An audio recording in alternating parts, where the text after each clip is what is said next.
जी, आज का जो हमारा टॉपिक है ना, एलिमेंट 3.8 हम स्टार्ट करने जा रहे हैं। लास्ट दो टॉपिक्स बच गए हैं चैप्टर नंबर 3 के।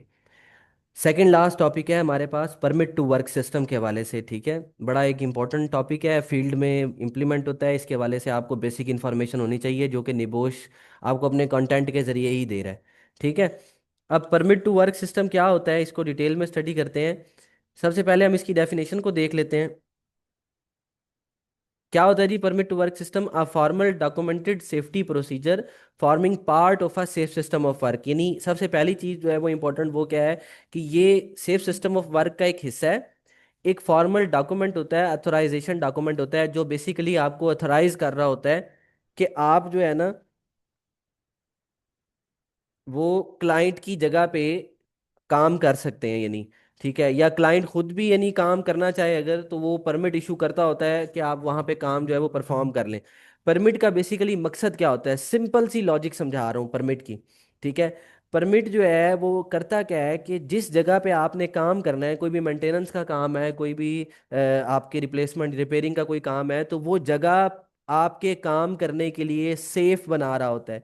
यानी परमिट क्या करता है, उस जगह को आपके काम के लिए सेफ बनाता है। जब भी आप वहाँ यानी जब आप वहाँ काम करने जाओ तो उस जगह पे ऐसा कोई भी हैजर्ड मौजूद ना हो जो आपको नुकसान पहुंचा दे। बेसिकली परमिट का काम यह है, ये एक ऑफिशियल इजाजतनामा है जो क्लाइंट आपको देता है या जो ऑनर है उस जगह का वो आपको देता है कि आप वहां जाके वो मेंटेनेंस का काम जो है वो परफॉर्म कर सकते हो। ठीक है, उसमें अब यानी क्लाइंट से मुराद यहाँ पे जो उस जगह का जो ऑपरेटर है वो हो सकता है, एरिया अथॉरिटी हो सकती है, या जो मेन लोग जो हैं जो हाई डेजिग्नेशन के ऊपर होते हैं वो आपको अलाउ करते हैं कि आप वहां जाके काम कर सकते हो। परमिट कभी भी रूटीन एक्टिविटीज़ का नहीं इशू होता। परमिट जो है वो मोस्टली नॉन रूटीन एक्टिविटीज़ या क्रिटिकल एक्टिविटीज़ को करने से पहले आपको परमिट लेना पड़ता है। वो कौन कौन सी क्रिटिकल एक्टिविटीज़ हैं या नॉन रूटीन एक्टिविटीज़ हैं? वो उसमें फर्स्ट ऑफ ऑल कोई हॉट वर्क आपने कटिंग वेल्डिंग ग्राइंडिंग करनी है, फॉर एग्जांपल कोई ऑयल एंड गैस सेक्टर के अंदर। उसके अलावा कोई हाई वोल्टेज इलेक्ट्रिकल सिस्टम पे आपने काम करना है, किसी कन्फाइंड स्पेस में एंट्री करनी है। अब कन्फाइंड स्पेस में एंट्री करना रूटीन का काम नहीं होता। ठीक है, जब मोस्टली शटडाउन्स होती हैं उस टाइम पे कन्फाइंड स्पेस के अंदर एंटर किया जा रहा होता है, तो यानी कन्फाइंड स्पेस एंट्री के लिए परमिट की जरूरत होती है। उसके अलावा ऑपरेशनल पाइपलाइंस के ऊपर आपने कोई काम करना है, यानी पाइपलाइन चल रही है उस पर कोई काम करना है, आपने कोई उसकी इंस्पेक्शन करनी है या कोई इस तरह का काम है, तो उसके लिए आपको परमिट चाहिए होता है। एक्सकेवेशन नियर बरिड सर्विसेज, यानी बरिड सर्विसेज से मुराद अंडरग्राउंड बिजली की तारें हो सकती हैं, गैस की लाइन हो सकती है, टेलीफोन की तारें तारें हैं, कोई भी चीज़ जो है उसके करीब आपने किसी जगह पे एक्सकेवेशन करनी है, तो वो भी विदाउट परमिट आप नहीं कर सकते। इसी तरह से कम्प्लेक्स मशीनरी आप कहीं यूज़ करने जा रहे हो प्लांट के अंदर, जिस तरह से क्रेन है, हाइड्रोजेटिक मशीन है, ठीक है, और इस तरह की डिफरेंट जो बड़ी बड़ी मशीनें होती हैं, वो अगर आप वहाँ पे यूज़ कर रहे हो तो उसके लिए भी आपको परमिट की ज़रूरत होती है। यानी इजाज़त लेने की ज़रूरत होती है कि आप वहाँ पे ये एक्टिविटी परफॉर्म कर सकते हैं या नहीं। और जो परमिट इशूअर होता है, जब वो आपको परमिट इशू करता है तो परमिट इशू करने से पहले वो इशूअर इस चीज़ को इंश्योर करता है कि ये जगह जो है वो इसके काम के लिए सेफ है। उसके लिए वो आइसोलेशन वगैरह कर रहे होते हैं। ठीक है, उसके अलावा आपको जीरो एनर्जी डिमॉन्स्ट्रेशन वगैरह दे देते हैं कि ताकि इस चीज़ की तसल्ली हो जाए। गैस टेस्टिंग जो करनी होती है वो करते हैं ताकि इस चीज़ की तसल्ली हो कि वहाँ पे किसी भी किस्म का हैजर्ड मौजूद नहीं है जो मेंटेनेंस स्टाफ को या कॉन्ट्रैक्टर के वर्कर्स को नुकसान पहुंचा सके। यहाँ तक बात समझ आ गई है? नेक्स्ट उसके बाद अब परमिट काम किस तरह से करता है, तीन फेजेज हैं इसके।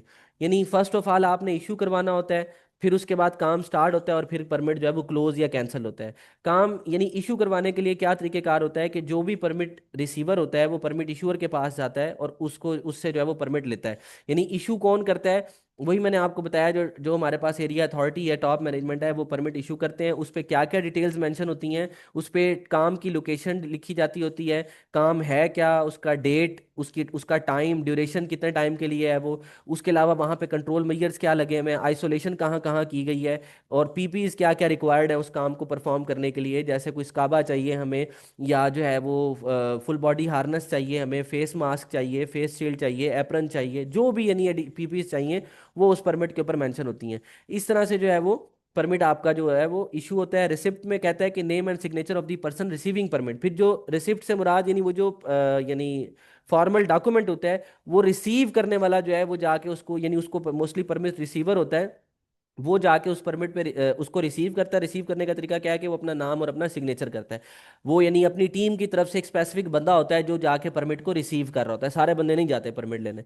जब परमिट रिसीव हो जाता है उसके बाद फिर काम को स्टार्ट कर दिया जाता है। ठीक है, काम को स्टार्ट करने के बाद फिर क्या है नेक्स्ट हमारे पास, फिर जब काम कंप्लीट हो जाता है, clearance and return to services में कहता है कि permit signed back to confirm workers are finished, यानी बाद में जब काम सारा मुकम्मल हो जाता है तो उसके बाद जो है वो उसको दोबारा साइन करके यानी इस चीज़ को इंश्योर करवाया जाता है कि काम मुकम्मल हो गया है।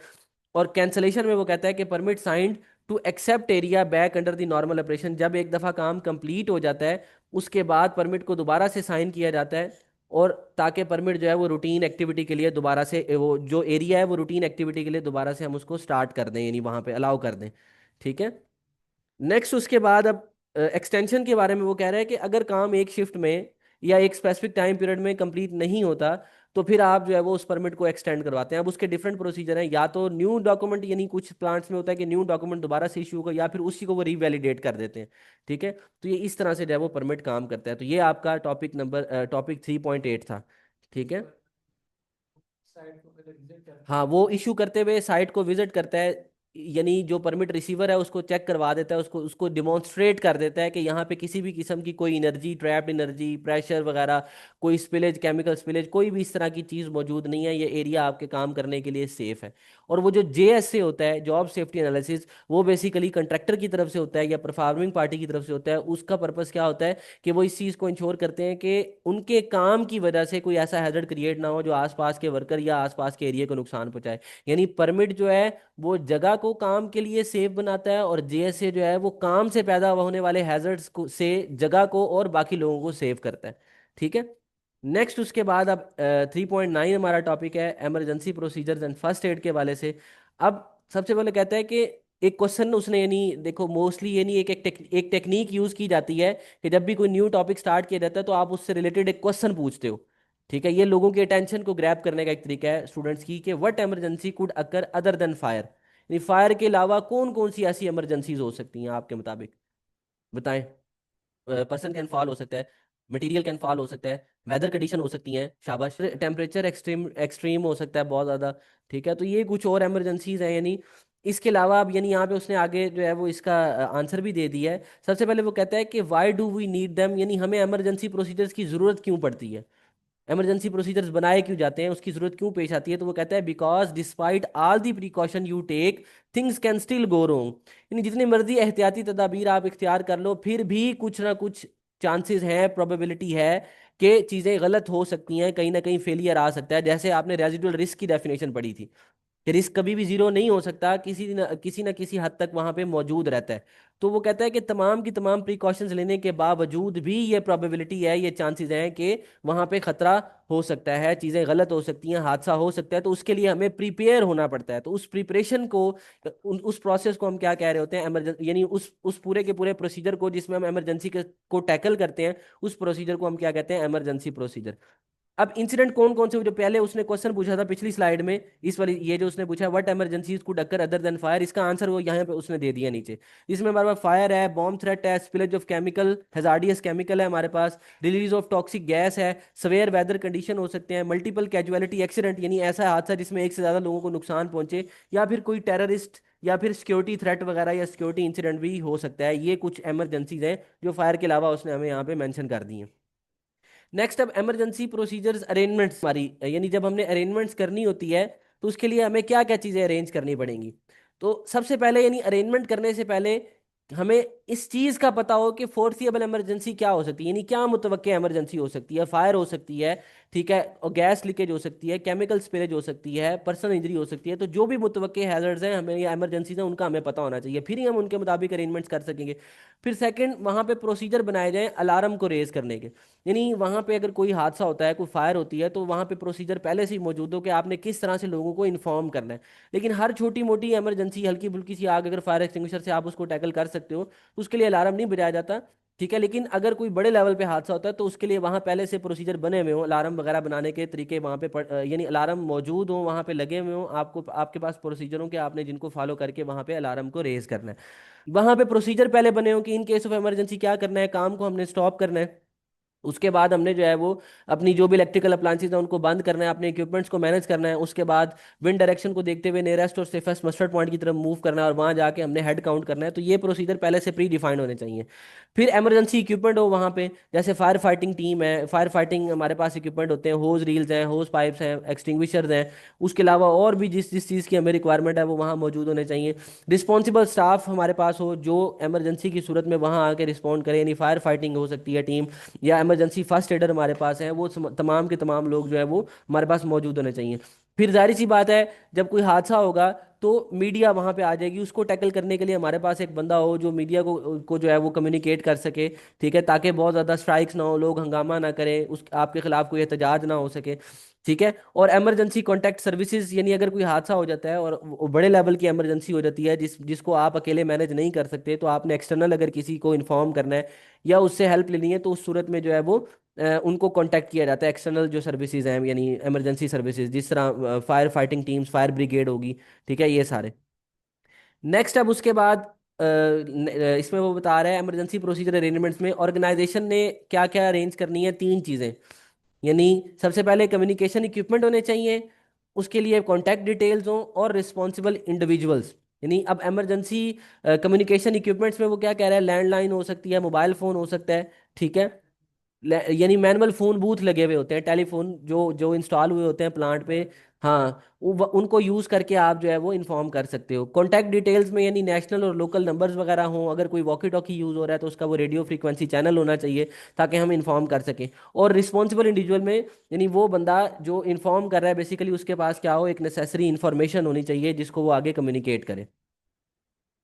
नेक्स्ट, अब उसके बाद ट्रेनिंग एंड टेस्टिंग में वो क्या कहता है कि जो बंदा यानी आपका फर्स्ट एड दे रहा होगा, या जो इमरजेंसी बंदा इमरजेंसी टीम में होगा, उसके लिए कुछ स्पेसिफिक किस्म की जो है वो ट्रेनिंग्स भी होती हैं, और उसको टेस्ट भी किया जाता है मॉक ड्रिल्स के जरिए। यानी वो कहता है additional training for nominated individual, यानी इसके लिए कोई अलग से बंदे हायर करने की जरूरत नहीं है। आपकी टीम में से ही जो स्पेसिफिक बंदे हैं, जिन जो कम्पिटेंट हैं, आप उनको ट्रेनिंग्स वगैरह करवा के, उनको इमरजेंसी हैंडलिंग जो उनकी ट्रेनिंग है वो करवा के आप उनको ये रिस्पॉन्सिबिलिटी असाइन कर सकते हो।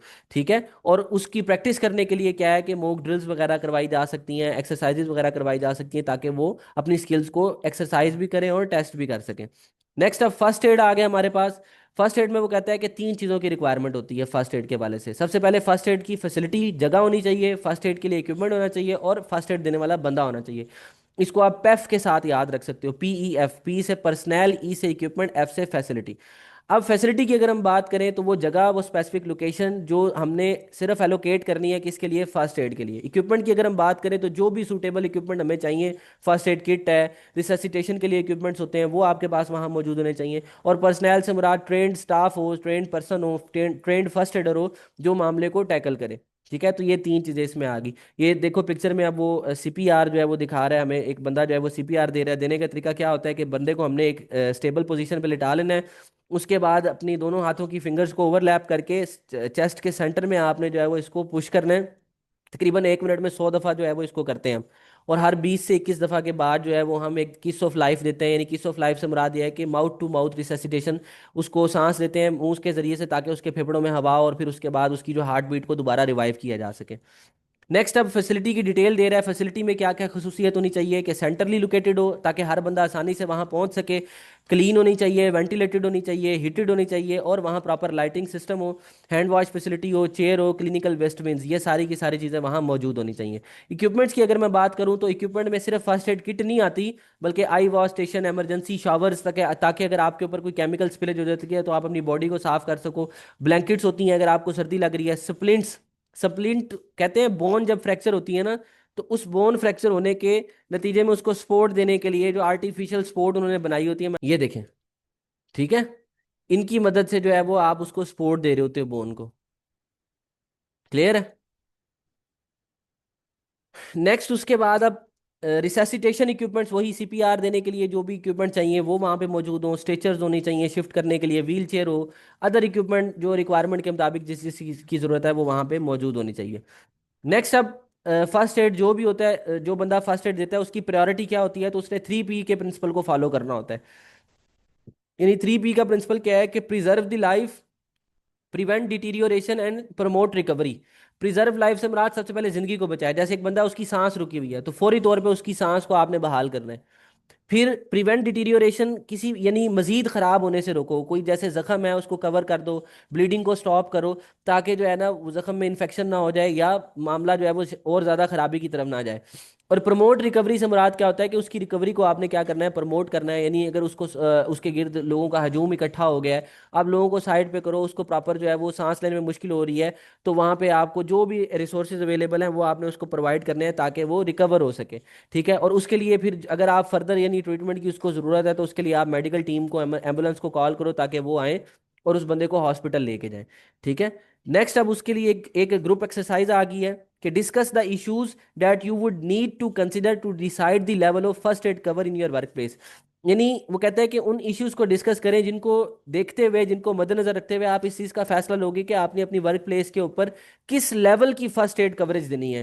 यानी डिपेंड करता होता है ना, यानी कि सिर्फ फर्स्ट एड किट इनफ है या स्ट्रेचर होने चाहिए, वहाँ पे बेड हो, वहाँ पे वेंटिलेशन सिस्टम, वो दूसरा क्या कहते हैं उसको, उसके लिए एक वर्ड यूज होता है यार, हाँ वेंटिलेटर्स वगैरह आपने देने हैं। यानी किस क्या क्या प्रोविजन आपने वहां पे करनी है। ठीक है। यानी कौन से फैक्टर्स हैं, उसको आंसर इसने नेक्स्ट स्लाइड में ही दे दिया है। सबसे पहले हम उसका आंसर देख लेते हैं। ये पॉइंट यहाँ से स्टार्ट हो रहा है उसका आंसर कि यानी जब आप फर्स्ट एड कवरेज को डिसाइड कर रहे होगे, तो आपने देखना है कि आपकी वर्क प्लेस पे रिस्क का लेवल कितना है। यानी अगर बहुत बड़े लेवल पे हादसा होने के चांसेस हैं, तो आप फर्स्ट एड कवरेज को भी उस बड़े लेवल के ऊपर जो है वो अरेंज करोगे। इसी तरह से वर्क प्लेस पे हैजर्ड क्या है, प्रीवियस एक्सीडेंट हिस्ट्री को आप देख सकते हो। वल्नरेबल पर्सन कितने हैं, पड़ा हुआ है वल्नरेबल क्या होता है। उसके अलावा टोटल नंबर ऑफ वर्कर कितने हैं, वर्क पैटर्न उनके क्या है, यानी शिफ्ट किस तरह से काम कर रही है, डे नाइट में, तो दोनों शिफ्ट्स के लिए आपको अरेंजमेंट्स करनी पड़ेंगी। वर्क प्लेस की लोकेशन क्या है, यानी हॉस्पिटल से कितनी दूर है वो, जितनी ज़्यादा दूर होगी उसके अकॉर्डिंग आपको वहाँ अरेंजमेंट्स करनी पड़ेंगी। Size and spread of work place, यानी ऑर्गेनाइजेशन कितनी बड़ी है, वर्क प्लेस कितनी बड़ी है, इसके हवाले से इन चीज़ों को मद्देनजर रखते हुए आप वहाँ पे जो फर्स्ट एड कवरेज आपने देनी है उसको आप डिसाइड करोगे। ऊपर वाला टॉपिक क्या है, ट्रेन पर्सनल के बारे में वो कह रहा है कि एक अपॉइंट करना है पर्सन, बेसिक ट्रेनिंग उसके पास हो, इनफ है। उसके अलावा जो है वो इमरजेंसी फर्स्ट एडर, या फिर हमारे पास जो है वो फर्स्ट एडर वो वहाँ पे मौजूद हो जिनकी प्रॉपर हमारे पास ट्रेनिंग करवाई हो। ये EFW जो है वो emergency first aid at work है इसकी फुल फॉर्म, और FW first aid at work है। ठीक है। यानी उसकी प्रॉपर आपको ट्रेनिंग देनी है वर्कर्स को। ठीक है। नेक्स्ट, अब उसके बाद वो कहता है कि what factors would you consider when selecting individual to be first aider. यानी जब आप किसी बंदे को as a first aider choose कर रहे होगे, तो आप कौन कौन से फैक्टर्स को मद्देनजर रखोगे, ये क्वेश्चन है। तो नेक्स्ट स्लाइड पे ही उसने इसका आंसर दे दिया है कि वो बंदा जिसको आप चूज करने जा रहे हो एज अ फर्स्ट एडर, वो रिलायबल हो, पुरसकून काम हो, उसके बड़े नर्व्स स्ट्रांग होने चाहिए, यानी पैनिक ना हो जाए, खुद ही पैनिक ना हो जाए। ठीक है। उसकी कम्युनिकेशन स्किल्स बड़ी स्ट्रांग होनी चाहिए। उसके अलावा वो अपनी लिमिटेशन से वाकिफ हो, अपनी ट्रेनिंग की लिमिटेशन से। यानी फर्स्ट एडर का काम होता है सिर्फ इब्तदाई तिब्बी इमदाद देना, मजीद वो डॉक्टर बनने की कोशिश ना करे। यानी पता लगे कोई हादसा हुआ है तो वो वहाँ पे ही सर्जरी करना स्टार्ट कर दे या वो मामला खुद ब खुद टैकल करे, ऐसे नहीं होता।